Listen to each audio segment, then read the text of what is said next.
এর মধ্যেও আমি হরিচাঁদ ঠাকুর গুরুচাঁদ ঠাকুরের নাম ঢুকিয়েছি। ওই হাতের ছবিটাও তুলে পোস্ট করে দেয়। কোনটা ওনার নাম আমি জানি না। আপনারা কেন আপনাদের বাবা মারা গেলে ব্রাহ্মণকে ডেকে আনেন? এটা কি মানুষের কাজ? তারা কজন ঠাকুরের মতো? এই যে স্ল্যাগ ল্যাঙ্গুয়েজ, ওই যে বাজে ভাষা, মতুয়া হয়েছে এরা। হরিচাঁদ ঠাকুরের সর্বনাশ করে এরা ছাড়বে। ও চতুর্দশ পুরুষে আমার বাবার মতো কাউকে খুঁজে পাবে না। নমস্কার, সকলকে শ্রদ্ধা এবং শুভেচ্ছা জানিয়ে কিছু কথা বলতে চলেছি। তো গতকাল ফেসবুকে একটা বিষয় দেখে ভীষণ মর্মাহত হলাম। তো তারই প্রত্যুত্তরে রেসপন্স স্বরূপ এই লাইভে আমি এসেছি। আমাকে আপনারা চেনেন, সকলে দেখেছেন। 1991 সাল থেকে এ পর্যন্ত একটানা 35 বছর যাত্রাপালা, টেলিফিল্ম, নাটক ইত্যাদির মাধ্যমে হরিচাঁদ ঠাকুর এবং গুরুচাঁদ ঠাকুরের লীলা মাহাত্ম্য এবং জীবনাদর্শ আমি প্রচার করবার চেষ্টা করেছি বিভিন্ন জায়গায়। পশ্চিমবঙ্গ তো বটেই, জলপাইগুড়ি, কোচবিহার থেকে মেদিনীপুর পর্যন্ত। পশ্চিমবঙ্গের বাইরেও আমরা গেছি ঠাকুরের নাম, লীলা মাহাত্ম্য। তো হঠাৎ একথা কেন বলছি তার আগে একটু বলে নিই আমি কোত্থেকে এলাম, কেন বলছি এটা এই মুহূর্তে প্রয়োজন। আমার মা ঠাকুর পরিবারের মেয়ে, অর্থাৎ হরিচাঁদ ঠাকুররা 5 ভাই: কৃষ্ণ দাস, হরিচাঁদ, বৈষ্ণব দাস, গৌরী দাস এবং স্বরূপ দাস। আমার দাদু অর্থাৎ মায়ের বাবা গৌরী দাসের উত্তর পুরুষ, অর্থাৎ গৌরী দাসের ছেলে মহাভারত ঠাকুর, তার ছেলে কানাইলাল ঠাকুর, তার ছেলে বিধুভূষণ ঠাকুর আমার দাদু অর্থাৎ মায়ের বাবা। এই ঠাকুর পরিবার সম্পর্কে আমি ছোট্টবেলা থেকেই কিছু কিছু জিনিস জানতে শুরু করেছি। ঠাকুরমার কোলে বসে, দিদার কোলে বসে, দাদুর কোলে বসে, বড় মাসিমার কাছে শুয়ে শুয়ে এই গল্প শুনতে শুনতে রূপকথার মতো আমি ঘুমিয়ে গেছি। শেষ জীবনে এসে ঠাকুর কেন্দ্রিক বিভিন্ন কর্মে আমাকে লিপ্ত হতে হবে, এটা আমি তো তখন জানতাম না। জানলে তাদের কাছ থেকে আরো অনেক কিছু আমি সংগ্রহ করে রাখতে পারতাম, কিন্তু আমি তখন বুঝতে পারিনি। যতটুকু জেনেছি, যতটুকু জেনেছি আমি সেটাই পরবর্তীকালে আমি কাজে লাগিয়েছি, কাজে লাগানোর চেষ্টা করেছি। আমি লীলামৃত বা গুরুচাঁদ চরিত পড়া শিখলাম অনেক পরে, বলা যায় সেদিন। কিন্তু এই হরিচাঁদ ঠাকুরদের পূর্বপুরুষ তারা কোথায় ছিলেন, কি করতেন, কোথায় এলেন, কিভাবে এলেন, পিছিয়ে পড়া মানুষদের জন্যে কি করতেন, কি করলেন, কি করতে চেয়েছিলেন, এসব আমি ছোট্টবেলাতেই কম বেশি শুনেছি। সেভাবে বলছি যে হরিচাঁদ ঠাকুরের পূর্বপুরুষ ছিলেন শ্রীবৎস চক্রবর্তী মহারাজ, যিনি বাস করতেন উত্তরপ্রদেশ, ভারতবর্ষের উত্তরপ্রদেশ রাজ্যের কানপুর থেকে 80 কিলোমিটার উত্তর পশ্চিমে কান্নকুব্জ বা কনৌজ বলে একটা জায়গা রয়েছে, ওরই অন্তর্ভুক্ত একটা জায়গা হৈহয়, জায়গাটার নাম হচ্ছে হৈহয়। তো সেখানেই বাস করতেন এই শ্রীবৎস চক্রবর্তী মহারাজ। ইনি সংসারের মধ্যে থেকে পরমার্থ লিপ্সায় এত ব্যাকুল হয়ে উঠলেন যে সংসারের কাজ করতে করতে তিনি তপস্যায় মগ্ন হয়ে মহামুনি, মহাঋষি নাম উনি ধারণ করতে পারলেন। পরবর্তীতে তার সন্তান, তার ছেলে সত্যানন্দ ওই বাসস্থান, পুরনো বাসস্থান ত্যাগ করে তিনি চলে এলেন বিহারের মিথিলা বলে একটা জায়গা আছে, ওখানে এলেন সত্যানন্দ পিতার পথ অনুসরণ করে যাগযজ্ঞ, পূজা পার্বণ নিয়ে ব্যস্ত থাকতেন। তার ছেলে রামদাস ঠাকুর, তিনিও সর্বক্ষণ যাগযজ্ঞ, পূজা পার্বণ নিয়ে এত ব্যস্ত থাকতেন যে সংসারের কাজ তাকে প্রায় করতেই দেখা যেত না। বিভিন্ন জায়গাতে তিনি যেতেন পৌরোহিত্য করার জন্য। এই পৌরোহিত্য করতে করতে তাকে মানুষ ঠাকুর উপাধিতে ভূষিত করলেন। এই প্রথম ঠাকুর উপাধিতে ভূষিত করলেন। তিনি যেহেতু মিথিলায় ছিলেন, সেই জন্য তাকে অনেকে মৈথিলী ব্রাহ্মণ বলেও আখ্যায়িত করেছেন, যেগুলো পরবর্তীতে আমরা লীলামৃতেও দেখেছি। তো এই রামদাস ঠাকুরের শিক্ষার প্রতি প্রবল আগ্রহ শুরু হলো, এবং কোথায় শিক্ষা লাভ করা যায়, কোথায় সংস্কৃতের মাধ্যমে বিভিন্ন তত্ত্ব দর্শন লাভ করা যায়, সেই উদ্দেশ্যে তিনি বিহার ছেড়ে চলে এলেন বঙ্গদেশে। তিনি শুনেছেন যে নবদ্বীপ ধাম শিক্ষার মূল কেন্দ্র, এখানে চৈতন্য মহাপ্রভুর কেন্দ্র। তিনি এখানে এসে শুরু করলেন কিভাবে তিনি নিজেকে সমৃদ্ধ করবেন। তিনি আরো জানার জন্যে, আরো বোঝার জন্যে আরও বেশি উপলব্ধি করার জন্যে তিনি সমগ্র বঙ্গদেশ, রাঢ় দেশ তিনি ঘুরে বেড়াতে লাগলেন সস্ত্রীক, স্ত্রীকে সঙ্গে নিয়ে।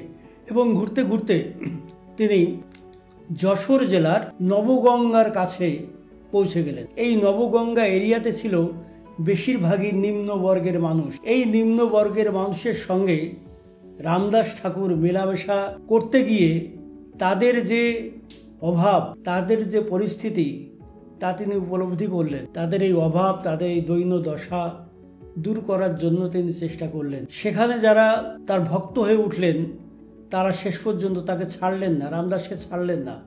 বললেন, আমাদেরকে ছেড়ে তুমি যেও না, তুমি চলে গেলে আমরা মরে যাব। উচ্চবর্ণের অত্যাচারে আমরা তটস্থ, আমরা শিহরিত, আমরা আতঙ্কিত, তুমি আমাদের ছেড়ে যেও না। মায়ায় পড়ে গেল রামদাস ঠাকুর। রামদাস ঠাকুর বললেন, আমি তোমাদের ছেড়ে যাব না, আমি তোমাদের সঙ্গেই, তোমাদের কোনো ভয় নেই, আমি তোমাদের সঙ্গে আছি। এইভাবে চলতে লাগলো কিছুদিন।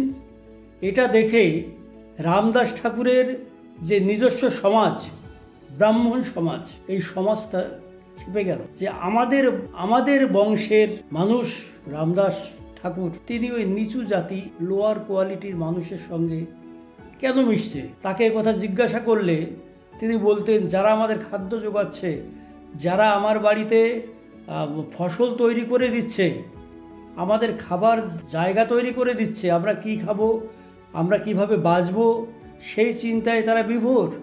তাহলে তাদের নিয়ে মিশলে অসুবিধা কি? বলছে, না, অসম্ভব, ওদের নিয়ে মেশা চলবে না, ওদের নিয়ে তুমি যদি মেলামেশা করো আমাদের সমাজ থেকে তোমাকে বাদ দেব, আমরা তোমাকে সমাজচ্যুত করব। এইভাবে পরিস্থিতি আস্তে আস্তে এমন পর্যায়ে গেল, রামদাস ঠাকুর বললেন, তোমরা থাকো তোমাদের সমাজ নিয়ে, আমি এদের নিয়েই থাকব এবং এদের সমৃদ্ধির কথা আমি চিন্তা করব। এমন সময় রামদাসের ছেলে চন্দ্রমোহন তার বিয়ের সময় উপস্থিত হলো, কিন্তু তার যে নিজস্ব সমাজ, ব্রাহ্মণ সমাজ, সেই সমাজ থেকে তাকে কোনো কন্যা দিল না কেউ। প্রত্যেককে বারণ করে দিল ওদের সমাজপতি যে রামদাস ঠাকুরের ছেলেকে, চন্দ্রমোহনকে যেন আমাদের সমাজ থেকে কোনো মেয়ে না দেওয়া হয়। অতঃপর কি করবে? উপায় কিছু নেই। চন্দ্রমোহন বললেন, বাবা দরকার নেই, সামাজিকতায় তো পেট চলবে না, আমাদের যারা ভালোবাসে আমরা তাদের নিয়েই থাকবো, তুমি এই সমাজ থেকেই আমার বিয়ের জন্যে পাত্রী নির্বাচন করো। ছেলের কথায় রামদাস ঠাকুর আশ্বস্ত হলেন। তিনি তথাকথিত নিম্ন সমাজ থেকে পাত্রী নির্বাচন করলেন। পাত্রীর নাম রাজলক্ষ্মী। তো এই ব্রাহ্মণ সমাজ থেকে এই প্রথম এই পরিস্থিতিতে রামদাস ঠাকুর এই সমাজে এসে গেলেন, তথাকথিত নিম্নবর্ণীয়। এরপর আপনারা জানেন লীলামৃতে রয়েছে। এরপরে চন্দ্রমোহনের ছেলে সুখদেব, তার ছেলে কালিদাস, তার ছেলে নিধিরাম, তার ছেলে মুকুন্দরাম, তার ছেলে হচ্ছে যশবন্ত ঠাকুরের 5 পুত্র 2 কন্যা। তো এই বিষয়টা নিয়ে গতকাল আমি দেখলাম সুকেশ মিত্র, আবার কেউ বলে জয় মিত্র, কোনটা ওনার নাম আমি জানি না। অনেকের 2টো নাম থাকে, বাড়ির ডাক নাম একটা থাকে, সার্টিফিকেটে একটা নাম থাকে। তো সার্টিফিকেটের নাম নিয়েই আমরা মোটামুটি চলাফেরা করি। ওনার সার্টিফিকেটে কি 2টো নাম কিন্তু আমি জানি না, কখনো বলছে সুকেশ মিত্র, কখনো বলছে জয় মিত্র। যাই হোক, তো উনি, আমি কেন বললাম হরিচাঁদ ঠাকুরের পূর্বপুরুষরা ব্রাহ্মণ ছিলেন, কেন বললাম, উনি আক্রোশপূর্ণভাবে আমার কাছে কৈফিয়ত চেয়েছেন, যেটা আমি দেখাবো। এই দালাল, এই শান্তিরঞ্জন বিশ্বাস, এই বেঈমান কুলাঙ্গার কি করে শ্রী শ্রী হরিচাঁদ ঠাকুরকে চক্রবর্তী সাজালেন, আপনারা জবাব দেবেন। জয় হরি বল। তো আমি বলবো না তো কে বলবে? আমি তো ঠাকুর পরিবারের, আমি যতটা জানবো উনি ততটা কি জানবেন? কোত্থেকে এসছেন উনি? আমি তো বলবোই। এই সম্বন্ধে আমার বই রয়েছে, বইয়ে লেখা রয়েছে, এবং হরিচাঁদ ঠাকুরের পূর্বপুরুষ ব্রাহ্মণ ছিলেন তার অনেক প্রমাণ রয়েছে, লীলামৃতেও রয়েছে, পড়ে দেখবেন। সবার কাছেই তো রয়েছে লীলামৃত, আমার আর পড়ার কি দরকার? আপনারা পড়ে দেখবেন এগুলো। হ্যাঁ, লীলামৃত নিয়ে বেশ কিছু বিতর্ক আছে, আমরা সেটা অনেকেই কম বেশি জানি। ভূমিকাতেই লেখা রয়েছে, এর মধ্যে দুধ জল মেশানো। আমার বইতে আমার পূর্বপুরুষদের কথা রয়েছে, অর্থাৎ গৌরী দাসের, হরিচাঁদ ঠাকুরের ভাই গৌরী দাসের বংশধর আমার দাদু, আমার মা, সেই হিসেবে ঠাকুর পরিবারের ব্লাড আমাদের মধ্যে রয়েছে, আমরা অবশ্যই দাবি করতে পারি। সেইভাবেই আমার বইতে লেখা রয়েছে। কিন্তু এটাকে বিকৃত করে সুকেশ মিত্র বলেছে, তিনি সরাসরি চলে গেছেন গৌরীদাস ঠাকুরের গৌরীদাস ঠাকুরের বংশধর টানতে টানতে টানতে টানতে তিনি টানলেন মঞ্জু ঠাকুর। সেই মঞ্জু ঠাকুরের স্বামীর নাম দ্বিজবর ঠাকুর, তার সন্তান তিনি। তার মানে তিনি প্রমাণ করতে চাইছেন যে হরিচাঁদ ঠাকুরের একটা অংশ তার মধ্যে রয়েছে, এটা তিনি দাবি করছেন। তার বইটা পড়লে দেখা যায় যে হরিচাঁদের অংশ আছে ওনার মধ্যে, উনি সেটাই বোঝাতে চায়। তা হরিচাঁদের অংশ যদি আমার মধ্যে থেকেই থাকে তাতে ওর অসুবিধাটা, আমি তো ওই বংশের মানুষ, থাকেই যদি তার ওর অসুবিধা কোথায়? আমি অবশ্য সে প্রসঙ্গে যাব না। ঠাকুর কখন কাকে দিয়ে কি করাবেন ঠাকুর জানে, কিন্তু ওর এই ধরনের উক্তি, আক্রোশপূর্ণ উক্তি, এগুলো কিন্তু মোটেই মেনে নেওয়া যাবে না। বইটার লেখক হচ্ছে শান্তিরঞ্জন বিশ্বাস, যাকে আমি ভ্রান্তিরঞ্জন বিশ্বাস বলি। আসলে ওনার মধ্যে শান্তির কতটুকু আছে আমি জানি না। ও এর আগেও আমার বইয়ের একটা পাতা ধরে কিছু কথা বলেছে, বইতে ভুল ভাল অমুক তমুক। আমি আমার বইয়ে হরিচাঁদ, গুরুচাঁদ এবং অশ্বিনী গোসাই, তারক গোসাইয়ের জীবনীর উপরে যে কাহিনী, যে বইগুলো আমি বের করেছি, 4খানা বই, এর মধ্যে জ্ঞানত কোথাও আমি কোনো ভুল করিনি। আমি যা পেয়েছি, আমি যা জেনেছি, আমি সেইভাবেই লিপিবদ্ধ করার চেষ্টা করেছি। কথা হচ্ছে, মায়ের কোলে বসে বসে আমরা বাবাকে চিনতে পারি। মা চিনিয়ে দেয় যে এই যে তোর বাবা। তো মায়ের চেনানোর মধ্যে ভুল থাকতে পারে, মায়ের চেনানোর মধ্যে চালাকি থাকতে পারে, সততা থাকতে পারে। তৎসত্ত্বেও আমি কিন্তু এইভাবেই বাবাকে চিনি। আমি কেন, আমরা সমগ্র মানুষ এইভাবে কি আমরা বাবাকে চিনতে শিখি। তো সেইভাবে আমার বংশের মানুষ, আমার পূর্বপুরুষ, আমার দাদু দিদা, আমার বড় মাসিমা, মা, এদের কাছ থেকে আমি ঠাকুর পরিবার সম্বন্ধে যতটুকু জেনেছি, যত সামান্য যা জেনেছি, আমি তাই সঠিক বলে মেনে নিয়েছি। এরপরে যে যাই বলুক না কেন, তাদের কথায় গুরুত্ব দেবার আমার কোনো কারণ নেই। এক এক সময় এক একজন এক এক কথা বলছে, নতুন নতুন গবেষক তৈরি হচ্ছে, তারা নতুন নতুন গবেষণা করছে। কেউ আর বলছে হরিচাঁদ ঠাকুরের আসল পদবী হচ্ছে বিশ্বাস, গুরুচাঁদ ঠাকুরের আসল পদবী বিশ্বাস। দেখুন, আমি বলি, গুরুচাঁদ ঠাকুরের ছেলে শশীভূষণ। শশীভূষণের জন্ম 1868 সালে। শশীভূষণকে স্কুলে ভর্তি করা হয় 1873 সালে, অর্থাৎ শশীভূষণের বয়স যখন 5 বছর। কি নামে ভর্তি করা হয়? শশীভূষণ ঠাকুর বলেই তো, শশীভূষণ ঠাকুর বলেই তাকে ভর্তি করা হয়। তিনি সেই আমলে চাকরি পান, সাব রেজিস্ট্রার হন শশীভূষণ ঠাকুর বলে। তা শশীভূষণ ঠাকুর বলে যদি তাকে ভর্তি করা হয় স্কুলে, তাহলে তার বাবার নাম কি ছিল? তার বাবার নাম কি গুরুচাঁদ বিশ্বাস ছিল? হতে পারে কি এটা? তখনও তো হরিচাঁদ ঠাকুর জীবিত, 1873 সাল। সুতরাং নতুন জায়গা করার জন্য নতুন নতুন মানুষের আবিষ্কার ঘটবে, তারা সামনে এসে নতুন নতুন কথা বলবে।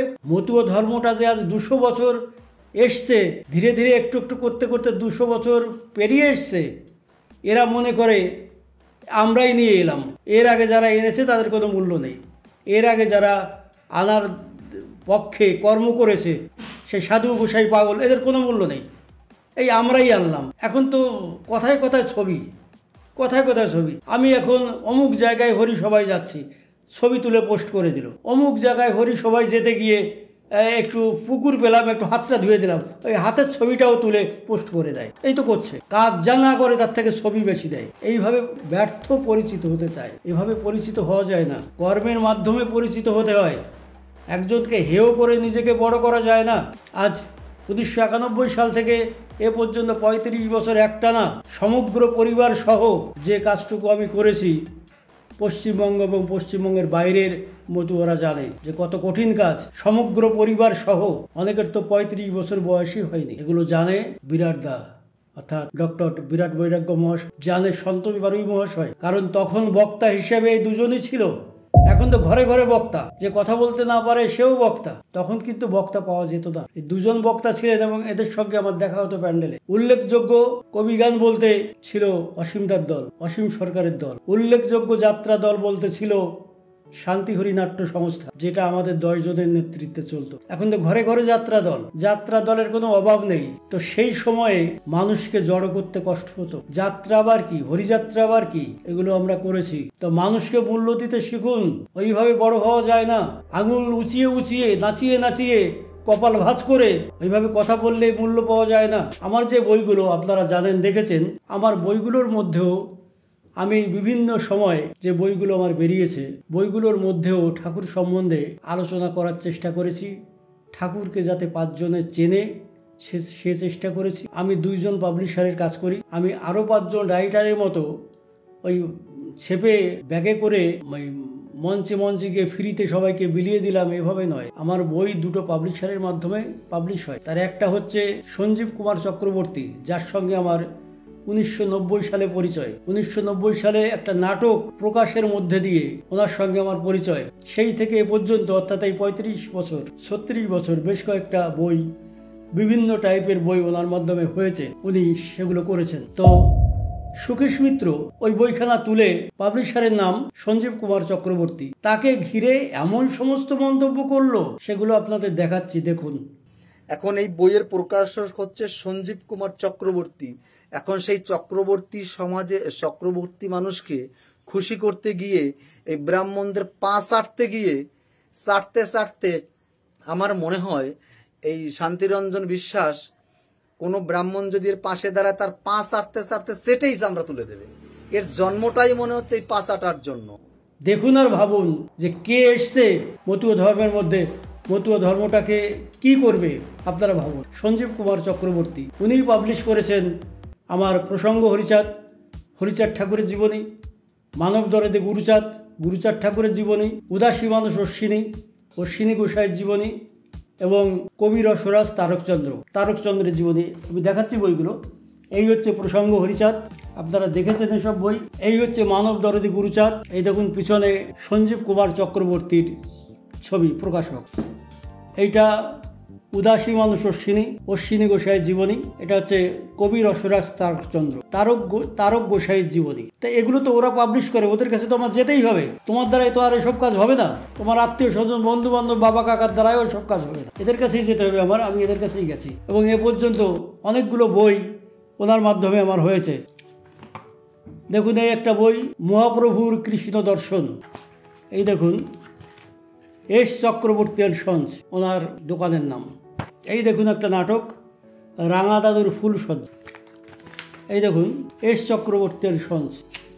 এই দেখুন প্রকাশক সঞ্জীব কুমার চক্রবর্তী। এই বইটা হাসির নাটক হলেও আমি এর মধ্যে কি ঢুকিয়েছি দেখুন। সুরেশ নামে একটা ক্যারেক্টার বলছে, এজন্য সকলকে শিক্ষিত হতে হবে। সমাজে প্রকৃত মানুষ হতে গেলে নারী পুরুষ সকলকে শিক্ষিত হতে হবে। পরে বলছে, ঠিক বলেছিস, সমাজের মঙ্গলার্থে সমাজে পিছিয়ে পড়া মানুষকে প্রকৃত মূল্যবোধে উন্নীত করতে প্রয়োজন শিক্ষার। সুরেশ আবার বলছে, ঠিক বলেছিস, সকলকে শিক্ষিত হতে হবে, নারীদের অগ্রগতি ঘটাতে হবে। একথা বলেছেন হরিচাঁদ ঠাকুর, বলেছেন ঈশ্বরচন্দ্র বিদ্যাসাগর, বলেছেন গুরুচাঁদ ঠাকুর। এই নাটকের মধ্যেও, হাসির নাটক, এর মধ্যেও আমি হরিচাঁদ ঠাকুর গুরুচাঁদ ঠাকুরের নাম ঢুকিয়েছি। বিভিন্ন ধরনের মানুষ এই নাটক অভিনয় করবে, এর মধ্যে দিয়ে ঠাকুরের নাম প্রচার পাবে। এই যে একটা বই রিসেন্ট বেরিয়েছে, এ মাস্টার অফ টেন্স। এই যে নিচের দিকে দেখুন লেখা আছে এস চক্রবর্তী এন্ড সন্স, ওনার দোকানের নাম। এই উপরে এই কর্নারে দেখুন পাবলিশড বাই সঞ্জীব কুমার চক্রবর্তী, টেন্সের বই। এর মধ্যে আমি কি ঢুকিয়েছি দেখুন। হরিচাঁদ ঠাকুরের জন্মদিবস উপলক্ষে আগামী 11ই মার্চ বিদ্যালয় বন্ধ থাকিবে। The school shall remain closed on 11th March next on account of the birthday of Harichand Thakur. এই যে 3 নম্বরে দেখা যাচ্ছে কি, এই কাজগুলো আমি করেছি বইয়ের মাধ্যমে এবং এই বইগুলো পাবলিশ করেছে সঞ্জীব চক্রবর্তী মহাশয়। তার সম্বন্ধে কি ইঙ্গিত করেছে শোনাবো। এখন এই বইয়ের প্রকাশক হচ্ছে সঞ্জীব কুমার চক্রবর্তী। এখন সেই চক্রবর্তী সমাজে চক্রবর্তী মানুষকে খুশি করতে গিয়ে এই ব্রাহ্মণদের পা চাটতে গিয়ে চাটতে আমার মনে হয় এই শান্তিরঞ্জন বিশ্বাস কোনো ব্রাহ্মণ যদি এর পাশে দাঁড়ায়, তার পা চাটতে সেটাই চামড়া তুলে দেবে। এর জন্মটাই মনে হচ্ছে এই পা চাটার জন্য। আমি নাকি তার পা চাটতে পা চাটা জাত আছে একটা, তারা শুধু পা চাটে না, যা পাই তাই চাটে। আমার তো পা চাটতে হবে না, আমাকে দেখে কি মনে হয় যে আমি পা চাটা মানুষ? এই যে দেখুন সিঁদুর পরিয়ে দাও একটা নাটক, এটাও ওই যে দেখুন প্রাপ্ত এস চক্রবর্তী এন্ড সন্স, ওই দোকানের। এই বইটা ছাপা হয়েছে 2 বার, একবার হয়েছে 1998 সালে, পরে হয়েছে 2003-এ। আরও অনেক বই হয়েছে কিন্তু সমস্ত বই আমার কাছে নেই। এগুলো হলো এস চক্রবর্তী এন্ড সন্সের মাধ্যমে পাবলিশ হয়েছে, যার প্রকাশক হচ্ছেন সঞ্জীব কুমার চক্রবর্তী। আরেকটা পাবলিশার্স আমার আছে, সেটা হচ্ছে পালক প্রকাশনী। পাবলিশার্সের নাম অঞ্জন ভট্টাচার্য। এই দেখুন বই, মহান বিপ্লবী বাঘা যতীন, এটা পাবলিশ করেছে পালক প্রকাশনী কলকাতার। আপনারাও এই বইটা পেতে পারেন পালক প্রকাশনী থেকে, বাড়ি বসেই পেতে পারেন, অর্ডার করলে পেয়ে যাবেন, কিংবা আপনার বাড়ির পাশে বইয়ের দোকানে গিয়ে তাদের জানালে তারা বইটা এনে দিতে পারবে। আমার যেসব বই সব দোকানে পাওয়া যায়, আমার বই নিতে কারো বাড়ি যাওয়া লাগে না। এই বাঘা যতীন, এই বাঘা যতীন লিখতে গিয়েও দেখুন এর মধ্যে কি ঢুকিয়েছি। রাতের বেলা দিদি বিনোদবালার সঙ্গে জ্যোতিও, বাঘা যতীনের ছোট্টবেলার নাম জ্যোতি, জ্যোতিও মায়ের গলা জড়িয়ে শোয়ে। জ্যোতির গল্প শোনার আগ্রহে মা তাদের পৌরাণিক কাহিনীর বিভিন্ন ঘটনা বলেন। রামায়ণ মহাভারতের কাহিনী শুনতে বেশি ভালো লাগে জ্যোতির। এছাড়া মা তাকে ঐতিহাসিক কাহিনীর মধ্যে রানা প্রতাপ, শিবাজি, প্রতাপাদিত্যের বীরত্বের কাহিনী শোনান। চৈতন্য, নানক, রামপ্রসাদের ভক্তিবাদের কথা শুনতে আগ্রহী হয়ে ওঠে শিশু জ্যোতি। মা তাকে হরিচাঁদ ঠাকুরের ভক্তিবাদ ও কর্মবাদের কথা শোনান। এখানেও আমি হরিচাঁদ ঠাকুরের কথা ঢুকিয়েছি। প্রচার পেল কার দ্বারা? অঞ্জন ভট্টাচার্যের। তাহলে এই যে ব্রাহ্মণদের প্রতি যে অযথা আক্রোশ, এর ফল কিন্তু ভালো নয়, এর ফল ভালো নয়, একদমই ভালো নয়। ব্রাহ্মণ্যবাদ যে খারাপ, কিছু কিছু খারাপ, ব্রাহ্মণ্যবাদের কিছু কিছু যে খারাপ, এটা বর্তমান ব্রাহ্মণরাও স্বীকার করেন, কিন্তু এর জন্যে বর্তমানের ব্রাহ্মণরা দায়ী নয়। ব্রাহ্মণ্যবাদ তৈরি হয়েছে কবে? অনেক আগে, 700, 800, 1000 বছর আগে। তো সে ব্রাহ্মণ্যবাদের মধ্যে আপনারা পড়েন কেন? আপনারা কেন আপনাদের বাবা মারা গেলে ব্রাহ্মণকে ডেকে আনেন? ব্রাহ্মণ তো আপনার বাড়ি এসে বলে না আমাকে নেন, আমাকে দিয়ে কাজ করান, আপনারা কেন ডেকে আনেন? আবার সেই ব্রাহ্মণকে কেন গালি দেন? কবে কারা ব্রাহ্মণ্যবাদ তৈরি করেছে তাই বলে এখন সমস্ত ব্রাহ্মণের উদ্দেশ্যে কুরুচিকর মন্তব্য কোনো মতেই শোভনীয় নয়। হরিচাঁদ ঠাকুরও তা করেননি, গুরুচাঁদ ঠাকুরও তা করেননি। এই ভারতবর্ষের সমস্ত সম্পদ লুণ্ঠন করে ইংরেজরা নিয়ে গেছে। তাই বলে আজ আপনি শিয়ালদা প্ল্যাটফর্মে একজন ইংরেজকে দেখলে তাকে থাপ্পড় মারবেন? এটা কি মানুষের কাজ? মতুয়া বলে চেঁচাচ্ছেন, মতুয়া কথার অর্থ কি সেটা জানতে হবে। আমি মতুয়া বলছি, আমি মতুয়া, মতুয়াটা কি সেটাকে জানতে হবে। মতুয়া কথাটা কোত্থেকে এলো?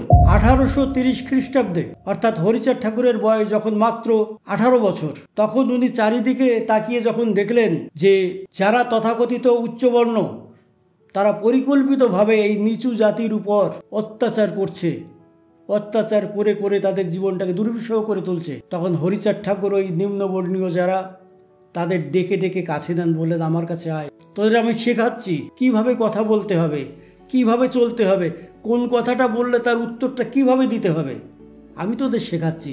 এইভাবে চললে অযথা তোদের এই গালবন্ধ শুনতে হবে না, তোদের প্রতি এই রকম কষাঘাত আর আসবে না। হরিচাঁদ ঠাকুর সবাইকে ডেকে বাড়িতে শেখাতে লাগলেন। সবাই তো শেখে না, সবাই শিখতে পারে না। একটা ক্লাসে 50 জন ছেলে মেয়ে থাকলে সবাই ভালো রেজাল্ট করে না। তো 2-4 জন যারা হরিচাঁদ ঠাকুরের কথা শুনে মেনে ভালো নিজেদেরকে সমৃদ্ধ করতে চেষ্টা করলো, তাদের চলন বলনে অনেকটা উন্নতি এলো। ওই তথাকথিত উচ্চ বর্ণের লোকেরা কি বলছে? দেখ দেখ ঠাকুরের মতো কথা বল, ঠাকুরের মতো চলন বল, কাপড়টা পরেছে দেখ ঠাকুরের মতো, ভাবভঙ্গিটা দেখ ঠাকুরের মতো, হাসছে যেন ঠাকুরের মতো, একসঙ্গে চলছে যেন ঠাকুরের মতো, হাত নেড়ে নেড়ে কথা বলছে যেন ঠাকুরের মতো। এই ঠাকুরের মতো করতে করতে এই ঠাকুরের এই কথাটা বাদ হয়ে গেল। তখন বলছে ওই দেখ মতো, ওই যে কে যায়, ওই যে মতো, ওই যে মতো। এই মতো কথাটা লীলামৃতেও উল্লেখ আছে। এই মতো মানে কি? ঠাকুরের মতো। তাহলে এই মতোটাই পরবর্তীতে মতুয়া নামে পরিচিতি লাভ করেছে। তার মানে কি? মতুয়া মানে কি? ঠাকুরের মতো একজন। তা যারা নিজেদেরকে মতুয়া বলে আখ্যায়িত করছে তারা কজন ঠাকুরের মতো? ঠাকুরের মতো কজন? আগে সেটা ভাবুন, আগে সেটা ভাবতে হবে। এই দালাল, এই বেঈমান, কুলাঙ্গার, এই সমস্ত মানুষ এরা মতুয়া অনুষ্ঠানে গিয়ে যে সমস্ত বক্তব্য দেয়, তাতে অবিলম্বে সমাজ বিচ্ছিন্ন হবে, এই সমাজের মধ্যে ভাগাভাগি শুরু হবে। সমগ্র মানব সমাজকে যেমন 4টে ভাগে ভাগ করা হয়েছে, ব্রাহ্মণ, ক্ষত্রিয়, বৈশ্য, শূদ্র, এই মতুয়াদেরও এরকম ভাগ হয়ে যেতে হবে। ওর সঙ্গে মিশবি না, ওর সঙ্গে যাবি না, ওই লোক যে বাড়ি যায় সেখানে যাবি না, এরকম অবস্থা হবে। শুধু এই রেশারেশি কথা, এই একজনের প্রতি আক্রমণাত্মক মনোভাব। কিছুদিন আগে আমি একটা বাড়িতে গেছিলাম অনুষ্ঠানে, তো সেই বাড়ির যে মালিক উনি কথা প্রসঙ্গে বলছে, আমি জীবিত থাকতে আমার বাড়িতে আমি ব্রাহ্মণ ঢুকতে দেব না না না, ঠিক এইভাবে মাইকটা। তো এর আগে বলে গেছে আমার ছেলেই করে, আমার নাতিই করে। নাতি কেজি স্কুলে পড়ে, ক্লাস 4-এ, বেশ বড়, মানে ক্লাস 4-এ পড়লেও আজকালকার ছেলে বুঝতেই পারছেন অনেকটা বোঝে, মোবাইল নিয়ে নাড়াচাড়া করে। তো সেই ছেলেটার হাতে আমি দেখলাম একখানা বই, বড় সাইজের বই। আমি যখন বক্তব্য দিতে উঠলাম তারপরেই তখন বললাম, ওর ছেলেটার হাতে বই, বইতে লেখা আছে টিউটোরিয়াল ইংলিশ, এবং তার নিচে লেখা, মানে রাইটারের নাম, তার নিচে রাইটারের নাম হচ্ছে ডি সেনগুপ্ত। আমি আমার বক্তব্য দিতে গিয়ে প্রথমেই বললাম যে আপনি যে বললেন যে ব্রাহ্মণকে বাড়িতে ঢুকতে দেবেন না, ব্রাহ্মণ তো অনেক আগেই আপনার বাড়িতে ঢুকে আছে। ওই যে বইতে কি লেখা আছে জানেন? যে ওসব আমি জানি না। আমি বললাম জানার চেষ্টা করুন। ওই যে ছেলেটা 2 দিন পর আপনাকে মানবে না, আপনার এই কথা তার কাছে মূল্যহীন হবে। সে 5 জন বন্ধু বান্ধবদের সঙ্গে মিশছে, পাঁচ ধরনের ঘরের বন্ধু বান্ধবদের নিয়ে সে মিশছে, আর আপনি এইরকম কথা বলছেন, উস্কানিমূলক কথা। এই কথা কিন্তু আপনার নাতি মেনে নেবে না। সুতরাং সমাজে যার অবদান তাকে মানতেই হবে, গায়ের জোরে কিছু করা যাবে। এই তো 2 দিন আগে একটা ছেলে আমার কাছে এসেছে একখানা বই নিয়ে, ক্লাস 10-এ পড়ে সে, লাইফ সায়েন্স, জীবন বিজ্ঞানের বই কিনেছে। এর রাইটার হচ্ছে শুভ্রনীল ভট্টাচার্য। তা আমি তাকে জিজ্ঞেস করলাম যে বই এখন কিনছো কেন? বলছে আগে একটা বই কিনেছি, সেটা পড়া হয়ে গেছে, ছোট্ট বই, তা এই রাইটারের বইটা কিনতে বললো স্যারে, তো নিয়ে এলাম। তাহলে দেখুন, আমি যাকে আমার কাজে লাগবে তার প্রতি আমার অশ্রাব্য উক্তি মোটেই শোভনীয় নয়। তাদের লেখা বই তো আমাদের পড়তে হচ্ছে। আপনাদের যে ছেলে মেয়ে স্কুলে যায়, সেখানে স্কুলে গিয়ে কার লেখা বই পড়ে? সেখানে কি কোনো দলপতির লেখা বই আছে, নাকি কোনো মতুয়ার লেখা বই আছে? তাহলে সমাজে তাদের অবদান নেই? আমি কিন্তু কারো পক্ষপাতিত্ব করছি না, আমি বাস্তব বিষয়টাকে তুলে ধরছি। এদের এই বাড়াবাড়ি কথাবার্তার জন্যে পরিবেশ কিন্তু দূষিত হচ্ছে। এদের বললে এরা বলবে আমি ব্রাহ্মণকে কিছু বলিনি, আমি ব্রাহ্মণ্যবাদকে বলেছি। ব্রাহ্মণ্যবাদকে বললে ব্রাহ্মণ বাদ যায়? যদি আমি বলি তোর চুল দেখতে ভীষণ খারাপ, ও মানুষের মতো চুল না, তোর নাকটা একটুও ভালো লাগে না, জামা যা পরেছিস ও ভিখারিও পরে না, তোর হাতের নখগুলো দেখতো, তোর প্যান্ট যা, ও প্যান্ট মানুষে পরে না, এই বলে আমি বলার পর আমি তো ওকে কিছু বলিনি, তাহলে তার গায়ে কি লাগবে না? চালাকি করে না? ওই চালাকিতে ধ্বংস হবে সমাজ। আমি মতুয়াদের বলবো, এই ধরনের প্রচারক থেকে আপনারা সাবধান হন। মানুষকে কিছু বলতে গেলে মানুষকে সেইভাবে বলতে হয়। আমি আজ 5 বছরের বেশি আমার রিটায়ারমেন্ট হয়েছে, তাহলে আমার বয়স কত ভাবুন। ও আমার প্রতি যে ইঙ্গিত করেছে, ও আমার ছাত্রের যোগ্য নয়, বিএ পড়ছে, MA পড়ছে, তাদের আমি নোট দিই, তাদের আমি গাইডেন্স দিই, ও আমার ছাত্রের যোগ্য নয়। ও যে সমস্ত কথা বলেছে শুনবেন, এক এক করে শোনাবো। সুতরাং আপনাদের কাছে অনুরোধ, এই বিষয়গুলো আপনারাও ভাববেন। একদিন বিরাটদার বাড়িতে, ডক্টর বিরাট বৈরাগ্য মহাশয়ের বাড়িতে আমি যাই, আমাকে উনি ডেকেছিলেন একটা অনুষ্ঠানে।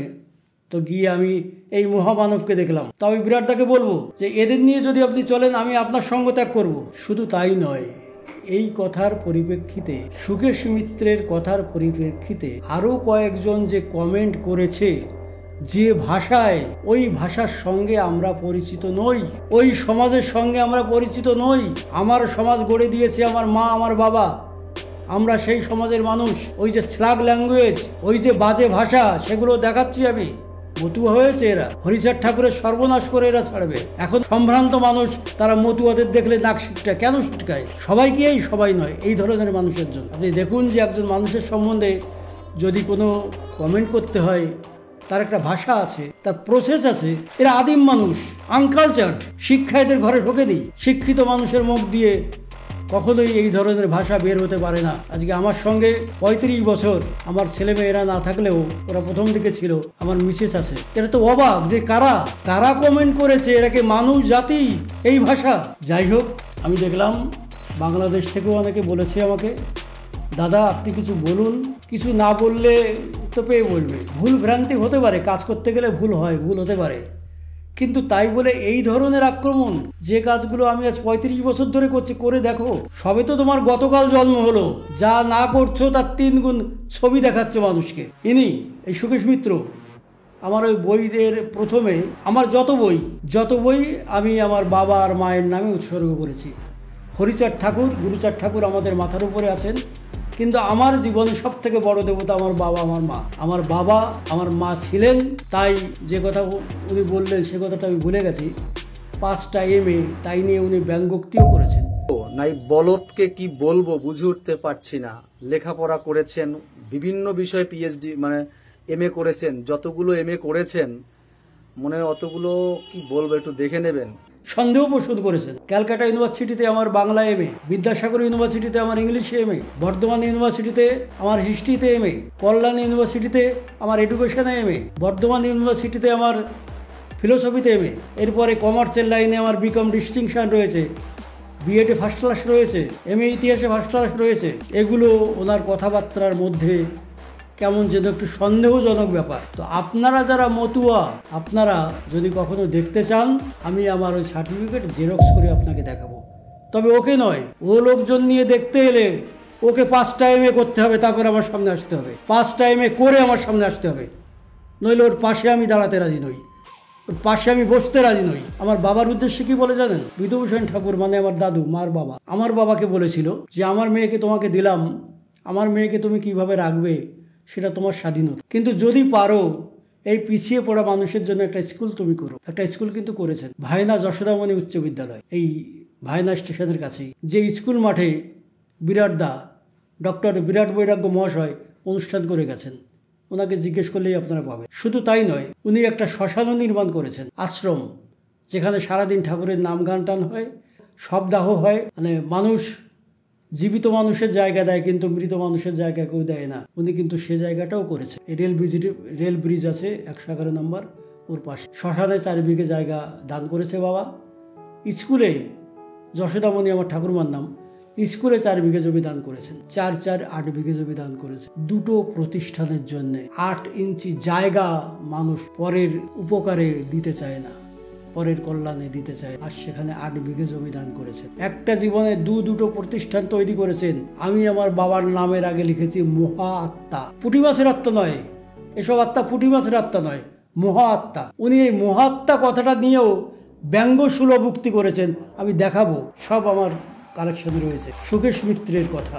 আর এখানে যে তার পিতা লিখেছেন, তার পিতাকে লিখেছেন মহাত্মা দ্বিজবর বিশ্বাস সাধু। ওর এত বড় স্পর্ধা আমার বাবার সম্বন্ধে ও ইয়ে করে, ও চতুর্দশ পুরুষে আমার বাবার মতো কাউকে খুঁজে পাবে না। ওর সঙ্গে প্রায় ওর পক্ষে কথা বলে এক মহিলা, এর আগেও কোনো একটা ব্যাপারে কি একটা বিষয়ে আমাকে কমেন্ট করেছিল, আমাকে বলেছিল ভূতের মুখের রাম নাম, বুঝতে পারছেন, ভূতের মুখের রাম নাম। পরবর্তীতে আবার কমেন্ট করেছে। তো যাই হোক, ওকে আমি চিনি না, কি দাস মেয়েটার নাম, টাইটেল দাস, নামটা আমি মনে করতে পারছি না। ওকে আমি ছবিতে দেখেছিলাম মোবাইল, তো ও মুখের দিকে একবারই আমি তাকিয়েছি, দ্বিতীয়বার আমার তাকানো হচ্ছে না। এই হচ্ছে লীলামৃত, প্রত্যেকের ঘরেই আছে আশা করি। পূর্বপুরুষ সম্বন্ধে এখানে ঠাকুর পরিবারের পূর্বপুরুষ সম্বন্ধে এখানেও বলা রয়েছে।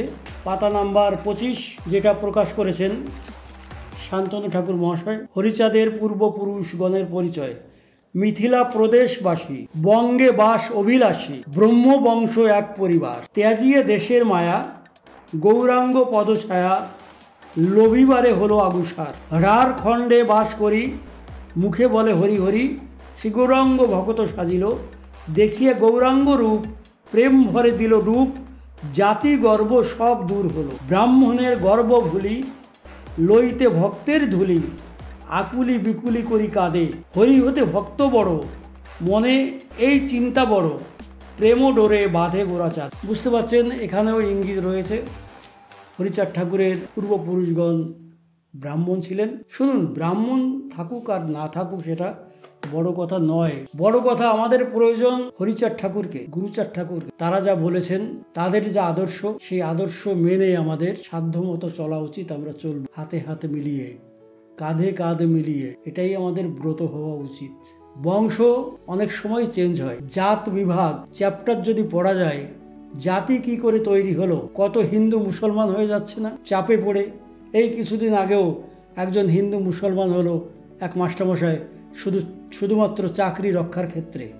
এই কদিন আগের কথা, বাংলাদেশকে দেখেছেন, ছিল হিন্দু হয়ে গেল মুসলমান, ছিল ব্রাহ্মণ হয়ে গেল শূদ্র। হতেই পারে, এগুলো বড় কিছু নয়, কিন্তু তাই বলে এটাকে কেন্দ্র করে আক্রোশপূর্ণ উক্তি যেন পেলেই মেরে দিই, এগুলো ঠিক নয়। সব সময় ভাবখানা এমন যে আমি শুরু করেছি, আমি এগিয়ে নিয়ে যাচ্ছি। আর এই 200 বছর যারা এগিয়ে নিয়ে এলো তাদের কোনো মূল্য নেই, তাদের কোনো দাম নেই, তারা কিছুই করেনি। উনি সব বা ওনার মতো আরো 2-4 জন আছে, ওনার সহযোগী সহচরী, ওরা এই মনে করে। যাই হোক, কিছু বললাম, বলার প্রয়োজন ছিল।